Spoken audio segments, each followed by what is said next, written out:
Salut à toi, j'espère que tu vas bien. Je suis très contente de te retrouver aujourd'hui. Merci encore une fois d'être avec moi. Écoute, aujourd'hui, je t'ai choisi une histoire qui s'appelle Le Petit Prince de Saint-Exupéry.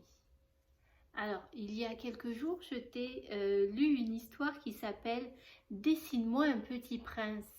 Alors, en fait, cette histoire-là, elle a été écrite après celle-ci.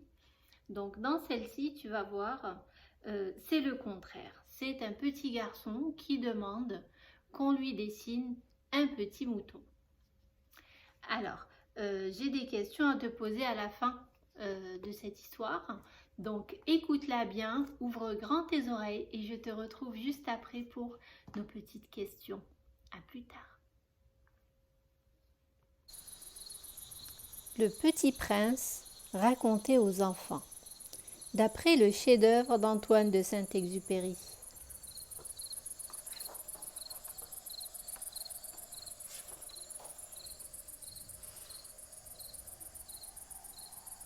J'ai abandonné à l'âge de 6 ans une magnifique carrière de peintre. J'ai dû choisir un autre métier et j'ai appris à piloter des avions. J'ai ainsi vécu seul, sans personne avec qui parler, jusqu'à une panne dans le désert du Sahara, il y a 6 ans. Quelque chose s'était cassé dans mon moteur. Le premier soir, je me suis endormie sur le sable à 1000 milles de toute terre habitée. Alors, imaginez-vous ma surprise, au lever du jour, quand une drôle de petite voix m'a réveillée. Elle disait « S'il vous plaît, dessine-moi un mouton. » « Hein ? Dessine-moi un mouton. »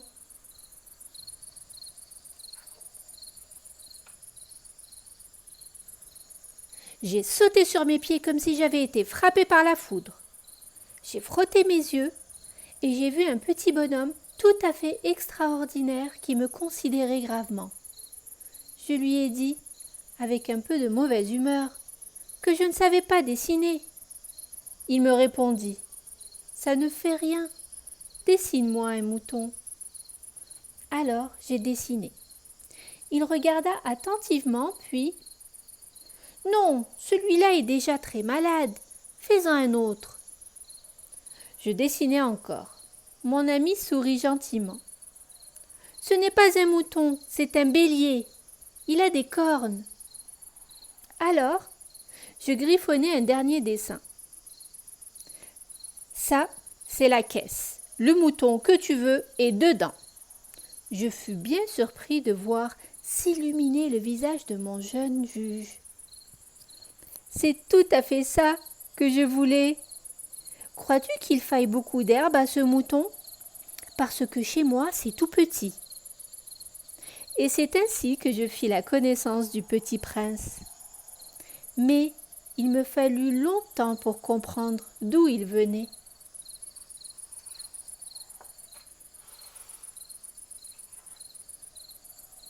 J'avais appris une chose très importante, c'est que sa planète d'origine était à peine plus petite qu'une maison. Le petit prince m'interrogea. « C'est bien vrai, n'est-ce pas, que les moutons mangent les arbustes ? » « Oui, c'est vrai. » « Ah, je suis content. Par conséquent, ils mangent aussi les baobabs. » Car il y avait des graines terribles sur la planète du petit prince, des graines de baobab. Le sol de la planète en était infesté.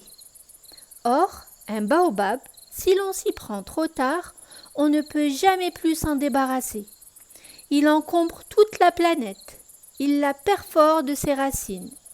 Et si la planète est trop petite, et si les baobabs sont trop nombreux, ils la font éclater. Le petit prince me demanda avec brusquerie. « Un mouton, s'il mange les arbustes, il mange aussi les fleurs ? » Un mouton mange tout ce qu'il rencontre. Même les fleurs qui ont des épines ? Oui, même les fleurs qui ont des épines. Alors les épines, à quoi servent-elles ? Les épines, ça ne sert à rien.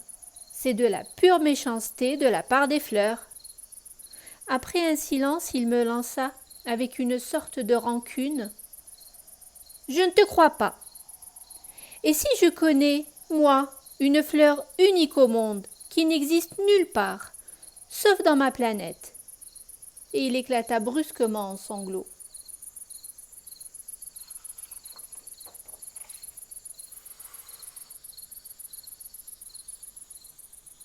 J'appris bien vite à mieux connaître cette fleur. Elle avait germé un jour d'une graine apportée d'on ne sait où. Le petit prince avait surveillé de très près cette brindille qui ne ressemblait pas aux autres brindilles. Mais la fleur n'en finissait pas de se préparer, à l'abri de sa chambre verte. Elle choisissait avec soin ses couleurs. Elle s'habillait lentement, elle ajustait un à un ses pétales. Elle ne voulait pas sortir toute fripée, comme les coquelicots. Eh oui, elle était très coquette, et puis voici qu'un matin, elle s'était montrée. Ah, je me réveille à peine, je suis encore toute décoiffée. Le petit prince alors ne put contenir son admiration. Que vous êtes belle!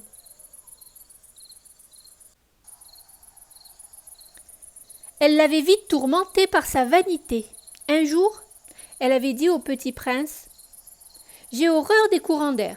Vous n'auriez pas un paravent ?» « Horreur des courants d'air, ce n'est pas de chance pour une plante, avait remarqué le petit prince. Cette fleur est bien compliquée. Le soir, vous me mettrez sous globe. Il fait très froid chez vous. » Elle avait toussé 2 ou 3 fois pour mettre le petit prince dans son tort. Ainsi le petit prince, malgré la bonne volonté de son amour, était devenu très malheureux.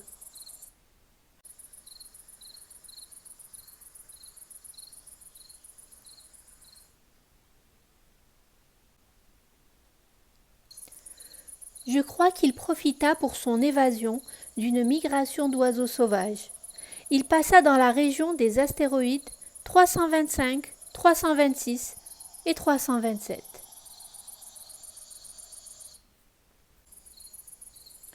Il commença donc par les visiter. Le premier était habité par un roi. Mais le petit prince s'étonnait. La planète était minuscule. Sur quoi le roi pouvait-il bien régner ? Sur tout, répondit le roi, avec une grande simplicité. Le roi, d'un geste discret, désigna sa planète et les autres planètes et les étoiles. Et les étoiles vous obéissent ? Bien sûr, lui dit le roi. Elles obéissent aussitôt. Je ne tolère pas l'indiscipline. Un tel pourvoir émerveilla le petit prince.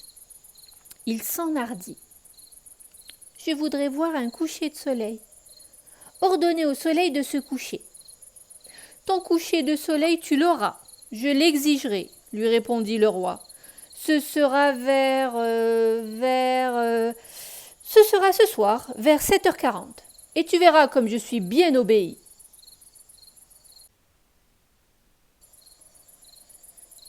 La seconde planète était habitée par un vaniteux. « Ah, voilà un admirateur !» s'écria de loin les vaniteux dès qu'il aperçut le petit prince. Car pour les vaniteux, les autres hommes sont des admirateurs. « Est-ce que tu m'admires vraiment beaucoup ?» demanda-t-il au petit prince. « Qu'est-ce que signifie admirer ?» Admirer signifie reconnaître que je suis l'homme le plus beau, le mieux habillé, le plus riche et le plus intelligent de la planète. Mais tu es seul sur ta planète. Et le petit prince s'en fut. Les grandes personnes sont décidément bien bizarres, se dit-il durant son voyage. La planète suivante était celle du businessman. Il était si occupé qu'il ne leva même pas la tête à l'arrivée du petit prince. 3 et 2 font 5. Bonjour. 22 et 6, 28. Ouf, ça fait donc 501 622 731. 500 millions De quoi? Millions de petites choses que l'on voit quelquefois dans le ciel. Des mouches? Mais non, des petites choses dorées qui font rêvasser les fainéants. Ah, des étoiles. Et que fais-tu de 500 millions d'étoiles? Rien, je les possède. Et qu'en fais-tu? Je les compte et je les recompte, dit le businessman. Moi, dit le petit prince, je possède une fleur que j'arrose tous les jours. C'est utile à ma fleur que je la possède, mais tu n'es pas utile aux étoiles. Et il s'en fut. Le petit prince, une fois sur la terre, fut bien surpris de ne voir personne. Ayant longtemps marché à travers les sables, les rocs et les neiges, il découvrit un jardin fleuri de roses. « Bonjour !» dirent les roses. Le petit prince les regarda. Elles se ressemblaient toutes, et elles ressemblaient toutes à sa fleur. Il se sentit très malheureux. Sa fleur lui avait raconté qu'elle était seule de son espèce dans l'univers. Et voici qu'il en était 5000 toutes semblables dans un seul jardin. Et couché dans l'herbe, il pleura. C'est alors qu'apparut le renard. « Bonjour, je suis là, » dit la voix sous le pommier. « Qui es-tu » dit le petit prince. « Tu es bien joli. »« Je suis un renard, » dit le renard. « Viens jouer avec moi, » lui proposa le petit prince. « Je suis tellement triste. »« Je ne puis pas jouer avec toi, » dit le renard. « Je ne suis pas apprivoisé. »« Ah, pardon, » fit le petit prince. « Qu'est-ce que signifie apprivoiser ?»« Ça signifie créer des liens, » dit le renard. « Tu n'es encore pour moi qu'un petit garçon, tout semblable à 100 000 petits garçons. Et je n'ai pas besoin de toi. Et tu n'as pas besoin de moi non plus. Je ne suis pour toi qu'un renard semblable à 100 000 renards. Mais si tu m'apprivoises, nous aurons besoin l'un de l'autre. Tu seras pour moi unique au monde. Je serai pour toi unique au monde. »« Je commence à comprendre, » dit le petit prince. « Il y a une fleur. Je crois qu'elle m'a apprivoisé. »« Si tu m'apprivoises, ma vie sera comme ensoleillée, » dit le renard. « Regarde les champs de blé. Je ne mange pas de pain. Le blé pour moi est inutile. Mais tu as des cheveux couleur d'or. Alors ce sera merveilleux quand tu m'auras apprivoisé. Le blé qui est doré me fera souvenir de toi. » Le renard se tut et regarda longtemps le petit prince. « S'il te plaît, apprivoise-moi, » dit-il. « Je veux bien, » répondit le petit prince. « Que faut-il faire ?»« Il faut être très patient, » répondit le renard. « Tu t'assoiras d'abord un peu loin de moi, comme ça dans l'herbe. Je te regarderai du coin de l'œil et tu ne diras rien. Le langage est source de malentendus. Mais chaque jour, tu pourras t'asseoir un peu plus près. » Le lendemain revint le petit prince. « Il eût mieux valu de revenir à la même heure, » dit le renard. « Si tu viens par exemple à 4 heures de l'après-midi, dès 3 heures, je commencerai d'être heureux. Plus l'heure avancera, plus je me sentirai heureux. Mais si tu viens n'importe quand, je ne saurai jamais à quelle heure m'habiller le cœur. » Ainsi, le petit prince apprivoisa le renard. Et quand l'heure du départ fut proche, « Tu vas pleurer, » dit le petit prince. « Bien sûr, » dit le renard. « Alors tu n'y gagnes rien. »« J'y gagne, » dit le renard, « à cause de la couleur du blé. Voici mon secret. Il est très simple. On ne voit bien qu'avec le cœur. L'essentiel est invisible pour les yeux. L'essentiel est invisible pour les yeux, répéta le petit prince afin de se souvenir. C'est le temps que tu as perdu pour ta rose qui fait ta rose si importante. Tu deviens responsable pour toujours de ce que tu as apprivoisé. Tu es responsable de ta rose. Nous en étions au 8e jour de ma panne dans le désert, et j'avais écouté l'histoire en buvant la dernière goutte de ma provision d'eau. Quand nous eûmes marché des heures, la nuit tomba, et les étoiles commencèrent de s'éclairer. Le petit prince dit : « Les étoiles sont belles à cause d'une fleur que l'on ne voit pas. Et ce qui embellit le désert, c'est qu'il cache un puits quelque part. » Comme le petit prince s'endormait, je le pris dans mes bras et me remis en route. Je découvris le puits au lever du jour. Je soulevai le seau jusqu'à ses lèvres, il but les yeux fermés. C'était doux comme une fête, comme un cadeau. Les hommes de chez toi, dit le petit prince, cultivent 5000 roses dans un seul jardin. Et ils n'y trouvent pas ce qu'ils cherchent. Et cependant, ce qu'ils cherchent pourrait être trouvé dans une seule rose, ou un peu d'eau. Mais les yeux sont aveugles, il faut chercher avec le cœur. Il y avait à côté du puits une ruine de vieux murs de pierre. Le lendemain, j'aperçus de loin mon petit prince assis là-haut, les jambes pendantes, et je l'entendis qui parlait. « Tu as du bon venin ?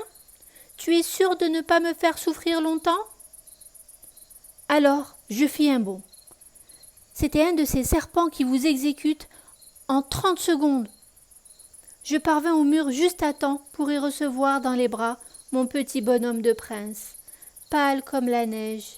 Il me dit : « Aujourd'hui, je rentre chez moi. J'ai ton mouton, et j'ai la caisse pour le mouton. Cette nuit, ça fera 1 an. Mon étoile se trouvera juste au-dessus de l'endroit où je suis tombée l'année dernière. Je vais te faire un cadeau. Quand tu regarderas le ciel la nuit, puisque j'habiterai dans l'une d'elles, puisque je rirai dans l'une d'elles, alors ce sera pour toi comme si riaient toutes les étoiles. Tu auras, toi, des étoiles qui savent rire.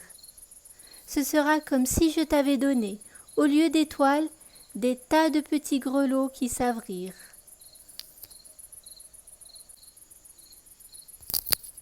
Je sais bien qu'il est revenu à sa planète, car, au lever du jour, je n'ai pas retrouvé son corps.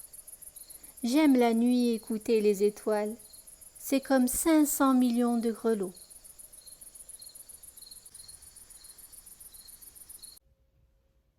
Merci d'avoir écouté l'histoire. Maintenant, place aux questions. D'abord, je t'invite à te poser tes propres questions à toi, à partir de l'histoire, et à y répondre avec tout seul ou avec tes parents ou en discutant avec les amis. C'est toujours mieux pour apprendre à penser par soi-même et avec les autres. Ensuite, moi, je vais te proposer mes questions à moi. Donc, si je te posais les questions, la première, c'est à ton avis, pourquoi est-ce que le petit prince a commencé à pleurer lorsqu'il a rencontré toutes les roses, il y en avait comme des milliers, dans le jardin où il est parti se promener. Donc, pourquoi est-ce qu'il s'est mis à pleurer?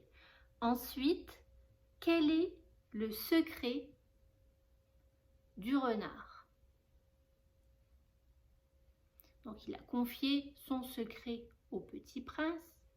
J'aimerais que tu essayes de t'en souvenir. N'hésite pas à réécouter l'histoire au besoin.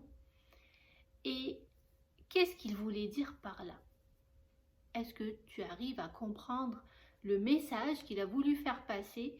Et est-ce que tu pourrais l'appliquer dans ta vie à toi, dans notre vie à nous tous, dans notre monde aujourd'hui, dans le monde dans lequel tu vis? Alors, ce sont des questions difficiles. N'hésite pas à en mettre de côté au besoin.